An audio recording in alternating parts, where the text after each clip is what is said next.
This is Professor MH, or today we will discuss format of balance sheet which is as per Schedule 3 to the Companies Act. तो अगर आपने मेरा last video देखा होगा तो हम लोग ने उस वीडियो में ये डिस्कस किया था कि when you prepare financial statement as per the schedule 3 to the companies act, तो हम लोग को कौन कौन से जनरल इंस्ट्रक्शन फॉलो करने हैं. तो आप चाहे बैलेंस शीट बनाओ चाहे पीएनएल बनाओ, तो what are the general instructions, कौन कौन से जनरल रूल्स थे वो हम लोग ने डिस्कस किया था. अब हम लोग एक एक करके बैलेंस शीट लेंगे, फिर हम लोग लेंगे पीएनएल और उसको फॉर्मेट कैसे याद रखना है लॉजिकल तरीके से, बाय हार्ट नहीं करना है, लॉजिकल तरीके से याद रखना है, उसको आज हम लोग डिस्कस करेंगे. तो सबसे पहले हम लोग स्टार्ट करेंगे फॉर्मेट ऑफ बैलेंस शीट जो कि है as per schedule 3 to the companies act, और इसका सोर्स आप यहाँ पे जाके कंसिडर कर सकते हैं.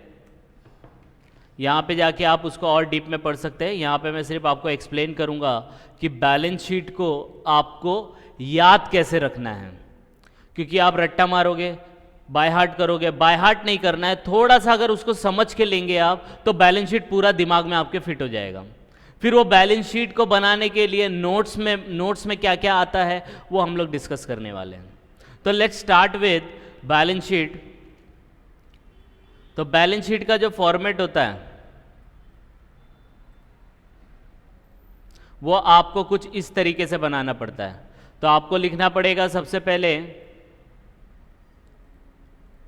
Particular, then note number, then figures at the end of current reporting period, figures as at the end of previous reporting period. मतलब करंट ईयर का भी चाहिए और लास्ट ईयर का भी आपको 2 कॉलम बनाना पड़ेगा.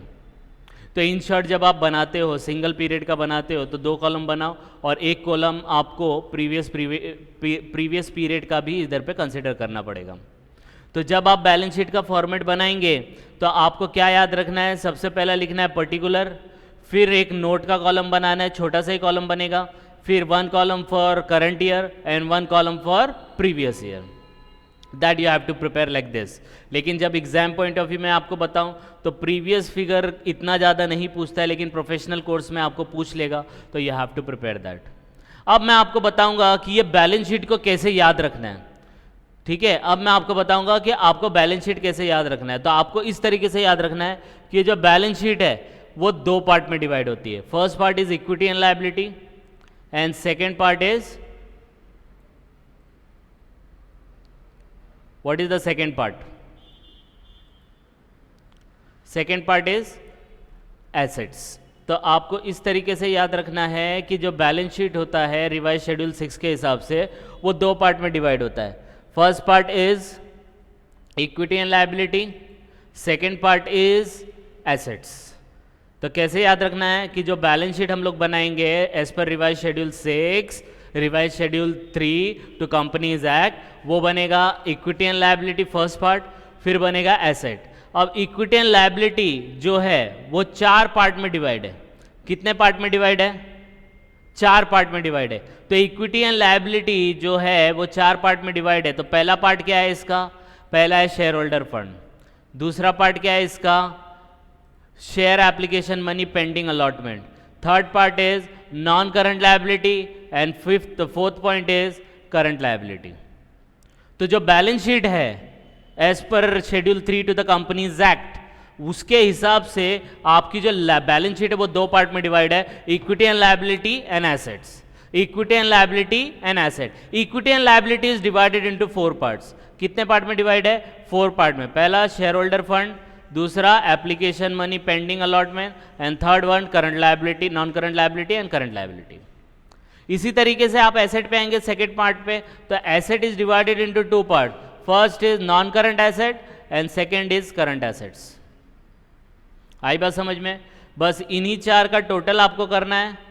टोटल करेंगे आप तो टोटल करना है और एसेट का टोटल करना है, तो आपको ये बैलेंस शीट टैली हो जाएगा. तो यहाँ पे हम लोग ने देखा कि जब आप बैलेंस शीट प्रिपेयर करोगे तो that balance sheet is divided into 2 part, equity and liability, and second part is divided into assets. आई बात समझ में? Equity and liability and assets, equity and liability and assets. Equity and liability is divided into 4 parts. First is share holder fund, second is share application money pending allotment, third is non current liability, fourth is current liability. और asset तो बहुत ही simple है, उसके अंदर आपको सिर्फ 2 ही चीज़ याद रखनी है. एक याद रखना है नॉन करंट एसेट्स, दूसरा याद रखना है करंट एसेट्स. आई बात समझ में? यस और नो? ठीक है. अब इसके अंदर क्या क्या आता है वो डिस्कस कर लेते हैं. तो इसके अंदर देखो, नाम से पता चल रहा है शेयर होल्डर फंड, तो शेयर है तो शेयर कैपिटल आएगा, तो पहला शेयर कैपिटल. फिर फंड बोला है तो फंड आप उसको रिजर्व से थोड़ा बहुत रिलेट कर सकते हो, इसलिए दूसरा आएगा रिजर्व एंड सरप्लस. आई बात समझ में? तो इस तरीके से आपको थोड़ा याद रखना है, तो ये याद रहेगा.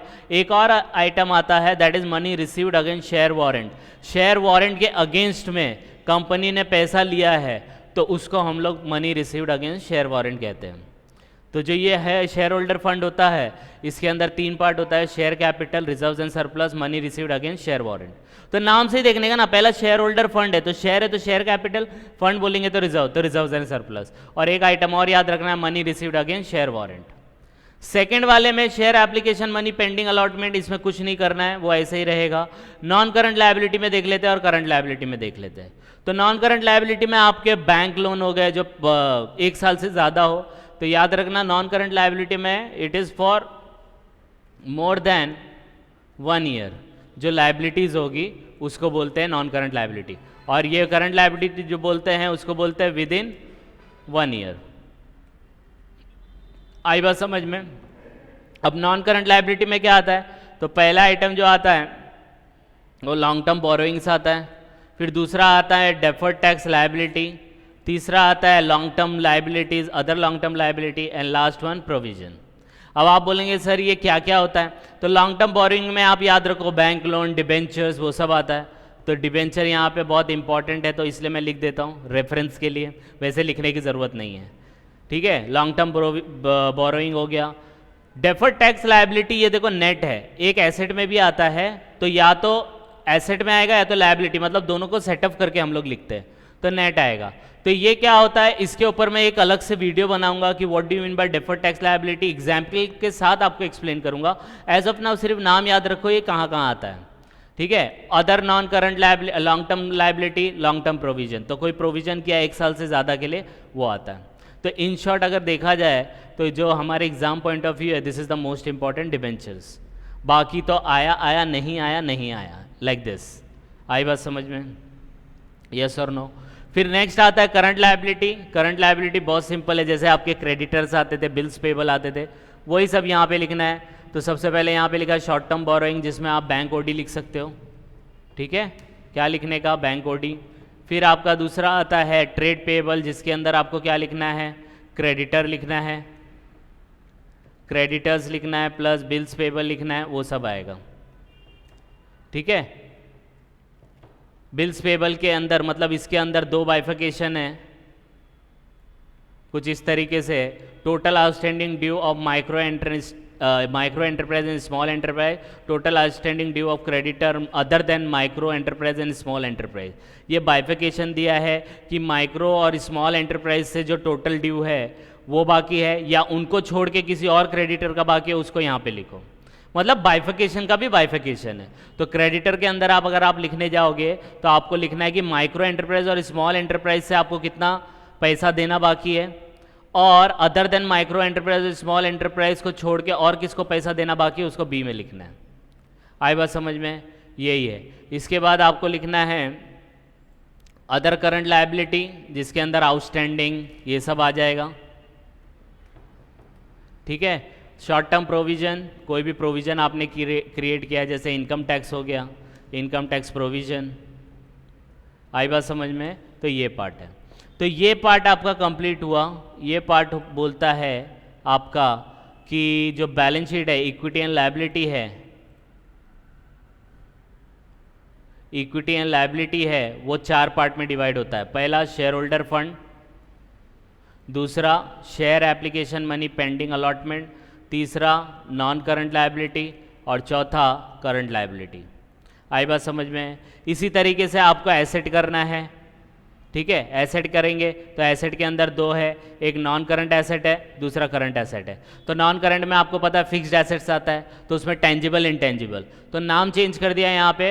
टेंजिबल को आप प्रॉपर्टी प्लांट एंड इक्विपमेंट लिखते हैं और इंटेंजिबल को इंटेंजिबल लिखते हैं।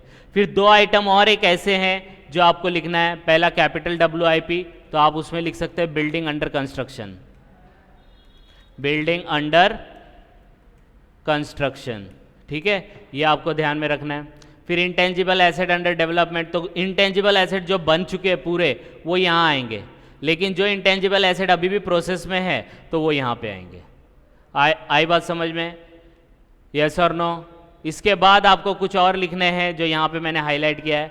नॉन करंट इन्वेस्टमेंट, जो भी इन्वेस्टमेंट आपने 1 ईयर से ज़्यादा के लिए रखा है उसको नॉन करंट बोलते हैं। अब देखो यहाँ पे आया डेफर्ड टैक्स एसेट नेट और यहाँ पे आया था डेफर्ड टैक्स एसेट नेट, तो ये दोनों में से एक आएगा सेटअप करने के बाद। तो इसके ऊपर मैं अलग से वीडियो बताऊंगा और आप लोग को समझाऊंगा, ठीक है। फिर लॉन्ग टर्म लोन्स, जो भी लोन आपने 1 साल या उससे ज़्यादा, loan for more than 1 years, ठीक है। अदर नॉन करंट एसेट में जैसे आपका हो गया प्रीपेड वगैरह, ये सब आएगा, ठीक है। अब याद रखना है यहाँ पे आपको कुछ नहीं लिखना है, ये तो सिर्फ हेडिंग है, इसका नोट नंबर बनाना है, मतलब वर्किंग नोट, और उसके अंदर ये सब लिखना है कि more than 1 year prepaid expenses. फिर प्रॉपर्टी प्लांट में land and building, plant and machinery, वो सब आपको अलग से नोट में दिखाना है। आई बात समझ में? यस और नो? तो ये हो गया आपका नॉन करंट एसेट्स। उसके बाद आता करंट एसेट, तो करंट एसेट के अंदर आपके वही बेसिक चीज़ है। पहला आता है इन्वेंट्री, इन्वेस्टमेंट आ गया। यहाँ पे नॉन करंट इन्वेस्टमेंट है, मतलब 1 ईयर और मोर है। करंट इन्वेस्टमेंट बोला तो विद इन 1 ईयर। फिर आपका आता है इन्वेंट्री, आता है इन्वेंट्री मतलब स्टॉक। फिर आता है ट्रेड रिसीवेबल, जिसके अंदर आता है bills, debtor plus bills receivable, ठीक है। फिर वही छोटा मोटा आएगा current asset, cash equivalent, short term loans and advantage, other current assets. तो ये तो बेसिक था, इसके अंदर कुछ ज़्यादा नहीं था, राइट। ये आप लोगों ने पहले भी कंसिडर किया है।